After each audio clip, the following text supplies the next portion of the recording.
आजचा दिवस महाराष्ट्राच्या राजकीय आणि सामाजिक इतिहासामध्ये एक काळा दिवस म्हणून उजाडला. कुणालाच कल्पना नव्हती की ह्या राज्याचं एक धडाडीचं आणि धाडशी आणि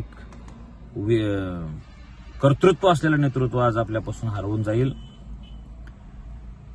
काही दिवसापूर्वीच दादा म्हणाले होते, राजकारण लय वाईट रे, लय वाईट. उद्योग व्यवसाय करा, निर्व्यसनी राहा.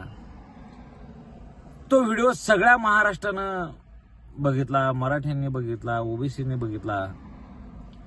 उद्योजकाकडे वळा, उद्योजक व्हा असं दादा त्याही व्हिडिओमध्ये म्हणत होते. अनेकदा दादांनी विनोद केला असेल, महाराष्ट्राच्या चेहऱ्यावर हसू फुलवलं असेल, पण आज त्याच दादांनी महाराष्ट्राच्या मनाला चुटका लावून आपल्यापासून एक एक्झिट घेतलेली आहे. निवडणुकांना सामोरं जाताना धडाडीनं कसं जावं. आमच्यासारखे विरोधक सुद्धा आम्ही जेव्हा समाजाचे प्रश्न घेऊन दादांच्या विरोधात लढलो, मी तर शिवनेरीवर त्यांच्या सभेमध्ये गोंधळ घातला होता, पण ते झाल्यावर सुद्धा ह्या माणसाचा प्रश्न योग्य आहे ही जाणीव झाल्यावर अजयदादांनी आदरपूर्वकच त्या प्रेसमध्ये उल्लेख केला, त्या सभेत उल्लेख केला. आम्ही कोल्हापुरात 15 ऑगस्टच्या झेंडावंदनानिमित्त झालेल्या बैठकीमध्ये सुद्धा आमचा आणि दादांचा असा एक समोरासमोर सामना झाला होता. त्याही वेळेस दादांनी सगळ्या सभेतनं बाजूला घेऊन आमच्यासोबत चर्चा केली. अरे तुमचा नेमका विषय काय हे सांगा, मी सुद्धा समाजासाठी करतोय, काही चुकत असलं तर महाराष्ट्रातल्या मराठ्यांनी मला पण सांगावं, समजावून सांगावं आम्हाला काय करता येईल. एक सकारात्मक नेतृत्व. आम्ही सारथीसाठी, बार्टीसाठी, महाज्योतीसाठी अनेक विद्यार्थ्यांच्या काही अडीअडचणी होत्या, काही प्रश्न होते, समज होते, गैरसमज होते. तेही प्रश्न घेऊन आम्ही दादांना भेटलो. नेहमीच माझा आणि दादांचं तर आम्ही आमने सामनेच उभारलेलो होतो. मी लहान कार्यकर्ता आहे, पण विनम्रतेनं सांगतो की दादांनी ज्या ज्या वेळेस समोरासमोर भेट झाली, सामना झाला आमचा, त्यावेळेस एक उच्च लेवलचा आदर एखाद्या सामान्य कार्यकर्त्याला सुद्धा नेत्यांनी कसा द्यावा हे आम्हाला शिकवून गेलेलं आहे. आज जेव्हा बातमी बघितलो तर माझ्या जीवनामध्ये मला अनेक गोष्टींचं जे काही मलाल असेल, मलूल असेल, खंत असेल, अरे आपण एका नेत्याला कधीतरी आपण एखाद्या चुकीच्या पद्धतीने बोलला असेल.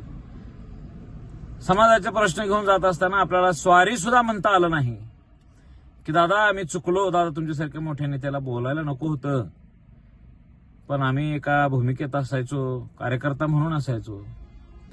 पण दादांनी सुद्धा त्या भूमिका समजून घेऊन खेळकर वृत्तीनं विरोधकाला विरोधक मानायचं नाही, विचारांचा लढा विचाराने लढायचा, हा यशवंतरावाचा विचार दादांनी आपल्या जीवनात अंगीकारला होता. शरद पवार साहेबांची सुद्धा शिकवण दादांच्या सोबत होती.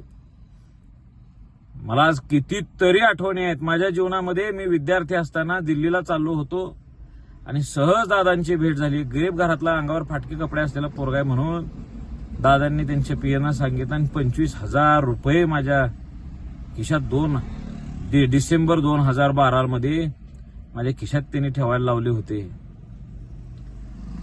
किती म्हणून गोष्टी आहेत. महाराष्ट्राच्या असा हजारो कार्यकर्त्यांच्या वेगवेगळ्या आठवणी असतील. शेकडो लाखो लोकांना, कोणाला कॉन्ट्रॅक्टर केला असेल दादांनी, कोणाला आर्थिकदृष्ट्या सक्षम केला असेल, कार्यकर्त्यांना उभं केलं असेल. विरोधकांना सुद्धा विरोधक न मानता, त्याला संपवायची भाषा न करता त्यांचीही कामं केली असतील. ह्या दादांनी सहकारामध्ये सुद्धा आपले कॉन्ट्रीब्युशन दिले. भलेही कोणाचे काही मतभेद असू द्या, पण अजयदादांच्या विकास दृष्टीला, अजयदादांच्या खेळकर वृत्तीला, खेळाडू वृत्तीला कुणीही त्यांना चॅलेंज करू शकत नाही. अरे काल आपल्या सगळ्यांच्या तोंडावर हसू ठेवणारा हा मराठ्यांचा ढाण्यावाग, महाराष्ट्राचा ढाण्यावाग आज लोकांच्या डोळ्याच्या कडा पाणावून गेलाय. निशब्द झालोय, बारामतीला निघालोय. बघूया, नेत्याचं लांबून जरी दर्शन झालं, ह्या जनतेच्या स्वरूपात असलेल्या दादांचं दर्शन झालं तरी समाधान वाटेल. धन्यवाद.